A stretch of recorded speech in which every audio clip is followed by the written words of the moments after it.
Welcome. This is how to broadcast message in WhatsApp.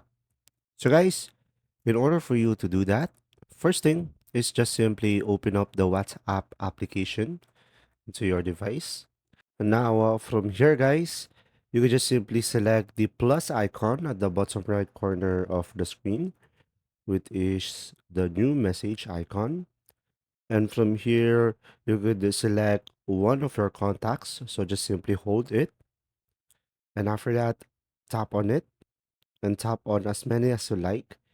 And you should be able to have here new broadcast.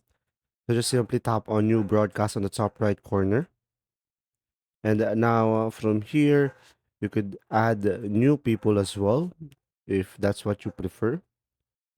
And now, once you are done, you could just simply select check on the bottom right corner of the screen.